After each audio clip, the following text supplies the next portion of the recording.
In the realm of tablets, I would unequivocally choose the iPad mini 7, provided Apple addresses a particular issue that has been a thorn in my side. I'm currently using iPad mini 6, and the one obstacle preventing me from purchasing this compact device is its size. Having reviewed tablets for an extended period and utilized them domestically for countless years, I am prepared to confess they are excessively large for my preference.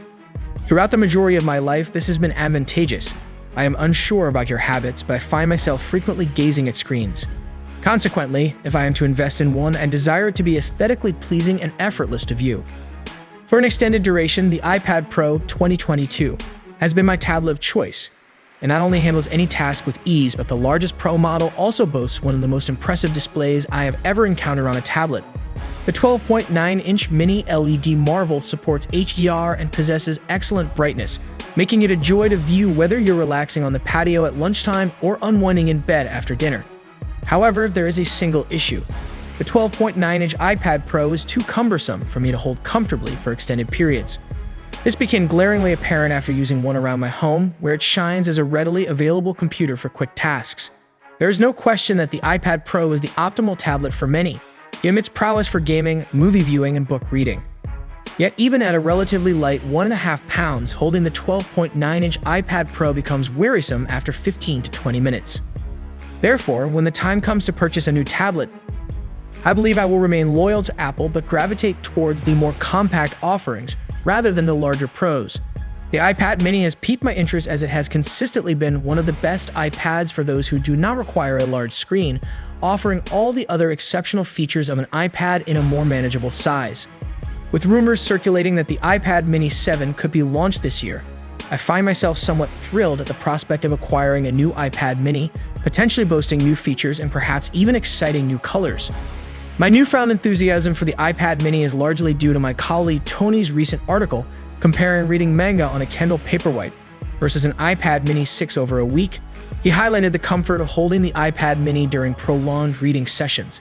I have always appreciated this aspect of my old Amazon Kindle Paperwhite, but until he shared his experience, I had not considered the possibility of enjoying the speed, style, and capabilities of a modern iPad and a tablet that I can comfortably hold in one hand. Consequently, I am leaning towards the iPad mini and am eager to see what innovations Apple will introduce to the line. The current Apple iPad mini 6 was released quite some time ago in 2021, and it does not even contain an M-series slice of Apple silicon.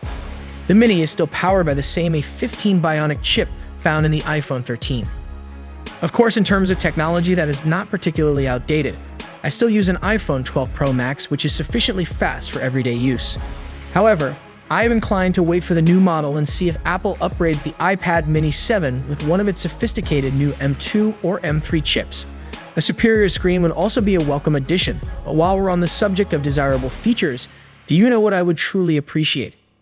I wish Apple would offer its tablets with a greater amount of onboard storage, preventing customers from finding themselves in a bind after purchasing an entry-level iPad and realizing 6 months later that they have filled it with photos, videos, and games. You see, iPad mini, and every other iPad model with the exception of the Pro, comes with a default storage space of 64 gigabytes. You can pay more for additional storage, but the options are limited. If you are not satisfied with 64 gigabytes on your iPad mini 6, you can pay extra to upgrade to 256 gigabytes, but this adds an additional $150 to the already $500 iPad mini.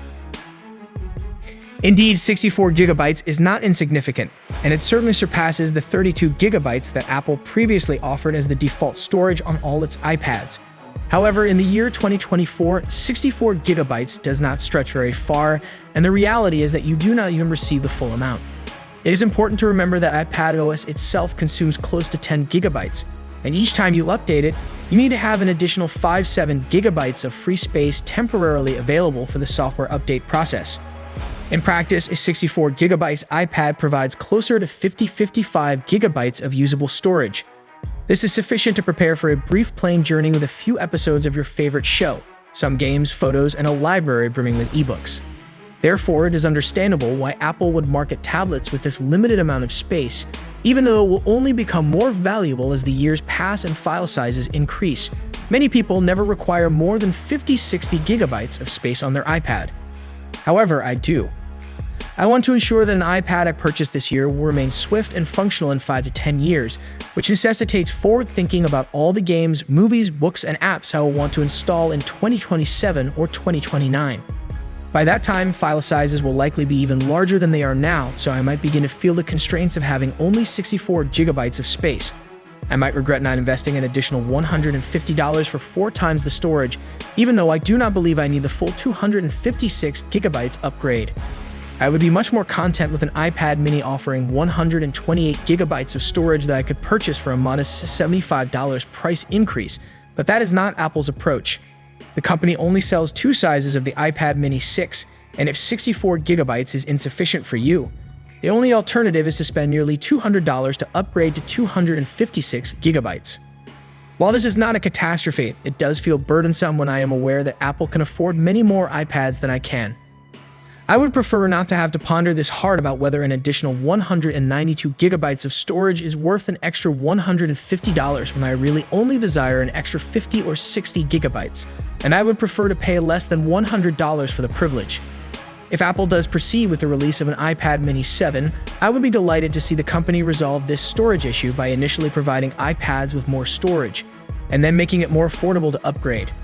I can see no clear reason, other than business, why one cannot purchase an iPad mini with 128 gigabytes of storage, given that Apple sells one with either double or half that amount. And since the company offers iPad Pros in 5 different sizes, ranging from 128 gigabytes up to 2 terabytes, I would be thrilled to envision a future where the compact iPad mini receives the same consideration.